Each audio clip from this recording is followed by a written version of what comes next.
እርጉዝ ሆናችሁ ወይም ደግሞ እንደወለዳችሁ ሰሞን ወደ ክፍላችሁ እየሄዳችሁ ሳለ በድንገት ለምን እንደመጣችሁ ልትረሱት ወይም ደግሞ ግራ ሊገባችሁ ይችላል። አንዳንድ ጊዜም ስልካችሁን ወይም ደግሞ ሌሎች ዕቃዎቻችሁን የሆነ ቦታ ላይ ያስቀምጣችሁት ወይም ደግሞ ከሰዎች ጋር ቀጠሮ ይዛችሁ በድንገት ግን እነዚህን ነገሮች ማስታወስ ሊያስቸግራችሁ ይችላል። በዚህም የተነሳ አእምሮዬ ምን ሆኖ ነው በእርግጥ የማስታወስ አቅሜ ተዳክሟል ብላችሁም ተጨንቃችሁ ሊሆን ይችላል።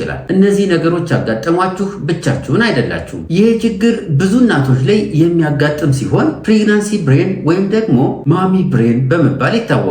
ዛሬ በዚህ ቪዲዮ ይህ ነገር ለምን እንደሚያጋጥም፣ ለምን ያህል ጊዜ እንደሚቆይ፣ መቼ ትኩረት መስጠት እንዳለባችሁና ወሳኝ የሆኑ የመፍትሄ አማራጮችን እነግራችኋለሁ። ለዚህ ቻናል አዲስ ከሆናችሁ ስለ ሴቶች ጤናና ስለ ተዋልዶ ጤናን በተመለከተ መረጃዎችን የማቀርብበት ነው። ታዲያ እንደተለመደው ቪዲዮን ላይክ እና ሼር በማድረግ ጀምሩ። እንዲሁም ቻናሉን ሰብስክራይብ በማድረግ የደወል ምልክቷን በማብራት ቤተሰብ ሁኑ።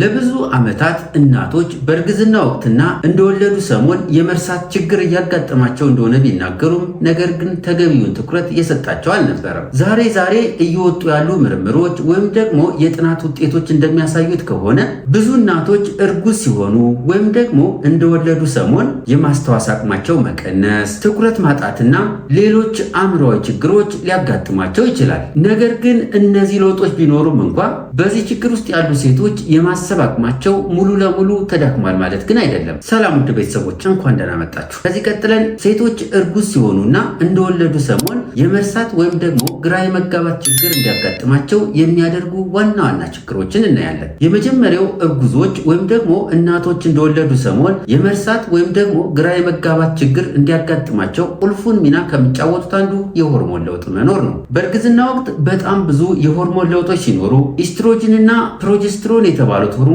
ደግሞ ዋነኞቹ ናቸው። በእርግጥ የእነዚህ ሆርሞኖች ለውጥ እርግዝናውን ለማስቀጠልና የፅንሱን እድገት ለማቀላጠፍ ወሳኝ ሚና ይጫወታል። ይሁን እንጂ የእነዚህ ሆርሞኖች ለውጥ አንጎል ላይ ያለውን የሆርሞን ስርዓት በማዛባት አንጎል ውስጥ ያለው ስርዓት ላይ ተጽዕኖ በማሳደር በተለይ ትኩረት ማድረግ ላይ፣ ማስታወስ ላይና ሙድ ወይም ደግሞ ስሜት ላይ ያሉ ስርዓቶችን ያዛባል። ሁለተኛው እናቶች በእርግዝና ሰዓትና እንደወለዱ ሰሞን የመርሳትና ሌሎች ችግሮች እንዲያጋጥሟቸው ከሚያደርጉት አንዱ ደግሞ የእንቅልፍ መረበሽና ከፍተኛ ድካም። ሴቶች እርጉዝ ሲሆኑና እንደወለዱ ሰሞን እንቅልፋቸው የመቆራረጥ እንዲሁም በቂ እንቅልፍ ያለማግኘት እድላቸው የሰፋ ነው። ታዲያ በቂ እንቅልፍ ማጣት ዝቅተኛ የትኩረት አቅም እንዲኖር በማድረግ ትልቁን ድርሻ ይወስዳል። በእርግዝና ወቅት ብዙ እናቶች፣ ብዙ ሴቶች ብዙ ጊዜ ከተኙ በኋላ ለሽንት ሊነሱ ይችላሉ።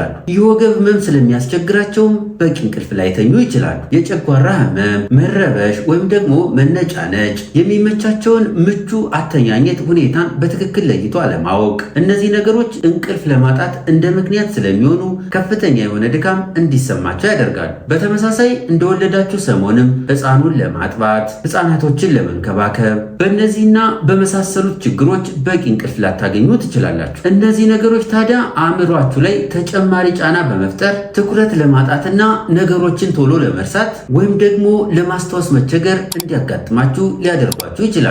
ሶስተኛው እርጉዝ ሴቶች ወይም ደግሞ እንደወለዱ ሰሞን ትኩረት የማጣትና የማስታወስ ችግር እንዲያጋጥማቸው ከሚያደርጉት ችግሮች አንዱ ጭንቀትና ያለመረጋጋት ስሜት። ከእርግዝና ቀጥሎ የሚመጣው የወላጅነት ኃላፊነት፣ ስለ ፅንሱ ጤንነት፣ ስለምትወልዱበት ቦታና ጊዜ፣ የቤተሰብ ኃላፊነቶች እንዲሁም ወደ ስራ መቼ እንደምትመለሱ ያሉ ጭንቀቶችና ውጣ ወረዶች፣ ስለምትወልዱበት ሁኔታ፣ ከገቢ ወይም ደግሞ ከኢኮኖሚ ጋር ያሉ ኃላፊነቶች፣ በእነዚህና መሰል ሀሳቦች እናቶች ስለሚወጠሩ አእምሯችሁ ትናንሽ ነገሮችን ችላ የማለት ችግር ሊያጋጥመው ይችላል።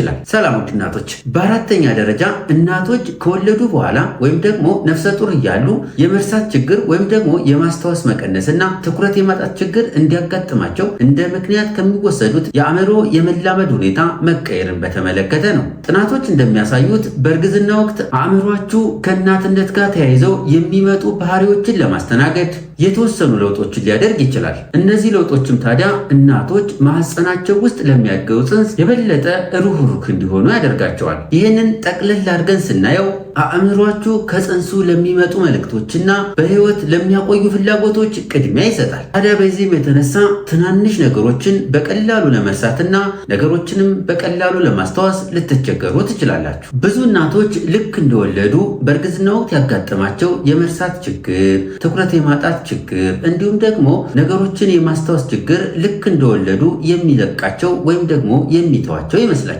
ነገር ግን ድህረ ወሊድ ላይም እነዚህ ለውጦች ወይም ደግሞ እነዚህ ችግሮች ሊቀጥሉ ይችላሉ።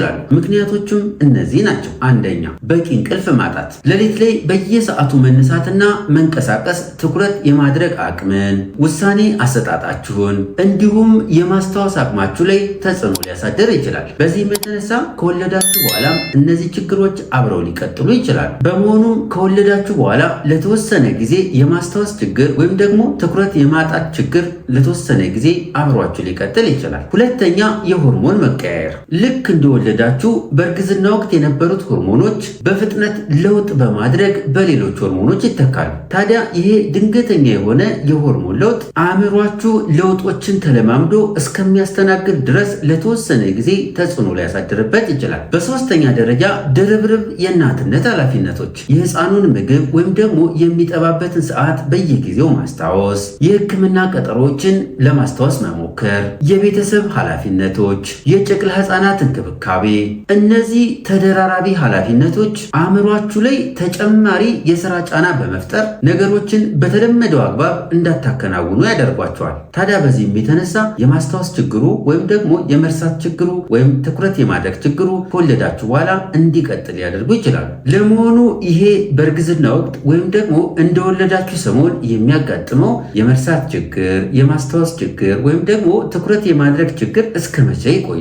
አንዳንድ እናቶች በእርግዝና ወቅት ያጋጠማቸው የማስታወስ ችግር ወይም ደግሞ ትኩረት የማድረግ ችግር እንደወለዱ በጥቂት ሳምንታት ውስጥ የመሻሻል ባህሪ ያሳያል። ሌሎቹ ደግሞ ከወለዱ በኋላ እስከ ወራቶች ድረስ ላይሻላቸው ይችላል። ብዙ እናቶች ከወለዱ በኋላ ባለው 1 ዓመት ውስጥ ጥሩ መሻሻል ያጋጥማቸዋል። በዚህ ወቅትም ታዲያ የእንቅልፍ ስርዓታቸው የተሻሻለ ይሆናል። የሆርሞን ለውጦችም የተረጋጋ ይሆናል። አእምሮም ከአዲስ ለውጦችና ኃላፊነቶች ጋር ራሱን ያላምዳል። ሴቶች በእርግዝና ወቅት ወይም ደግሞ እንደወለዱ ሰሞን ሊያጋጥማቸው የሚችለውን የመርሳት ችግር፣ ለማስታወስ መቸገር እንዲሁም ደግሞ ትኩረት የማጣት ችግርን ለመከላከል ወይም ደግሞ ለመቀነስ የሚያግዙ 8ቱ ምርጥ የመፍትሄ ሀሳቦች። የመፍትሄ ሀሳብ 1፣ በተቻለ መጠን ለእንቅልፋችሁ ቅድሚያ መስጠት። እንቅልፍ አእምሯችሁ ከተፈጠሩ ለውጦች እንዲያገግም የማድረግ አቅም አለው። ምናልባት እንደወለዳችሁ ሰሞንም ቢሆንም እንኳ ህፃኑ እንደተኛ ወይም ደግሞ ህፃናቶችን ለቤተሰብ ወይም ደግሞ ለጓደኛ ሰጥቶ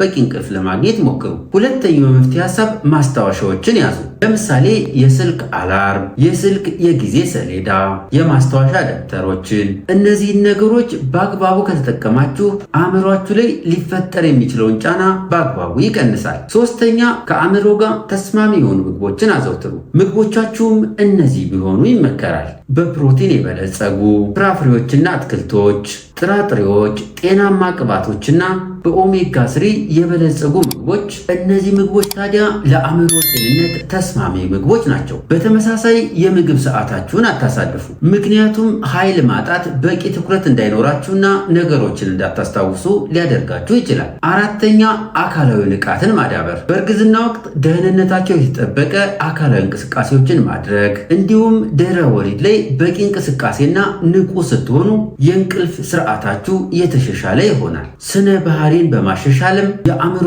ውጥረትን በመቀነስ ወሳኝ ሚና ይጫወታል። አምስተኛ፣ ጭንቀትን የሚቀንሱ ተግባራትን አድርጉ። ለምሳሌ ከውስጥ በረጅሙ መተንፈስ፣ ዘና ለማለት መሞከር፣ አጠር ያለ ጊዜ ቢሆንም እንኳ ለራሳችሁ ጊዜ መስጠት። እነዚህን ነገሮች በአግባቡ ስታደርጉ ትኩረት የማድረግ አቅማችሁ በተወሰነ መልኩ ይሻሻላል። ስድስተኛው የመፍትሄ ሀሳብ በቂ ፈሳሽ ውሰዱ። አእምሯችሁ በቂ ፈሳሽ ካላገኘ የድካም ስሜትና ትኩረት የማጣት ችግር እንዲያጋጥመው ያደርጋል። ስለሆነም በየቀኑ በየጊዜው በቂ ፈሳሽ ውሰዱ። ሰባተኛው የመፍትሄ ሀሳብ ኃላፊነቶችን ተጋገዙ። ኃላፊነቶችን ብቻችሁን አትጋፈጡ። ከትዳር አጋራችሁ ጋር፣ ከቤተሰብ አባላት ጋር ወይም ደግሞ በቅርብ ካሉ ጓደኞቻችሁ ጋር በሚገባ ተጋገዙ። ስምንተኛው የመፍትሄ ሐሳብ ራሳችሁን አሞግሱ። አዲስ ሰው ወደዚህ ምድር አምጥታችኋል።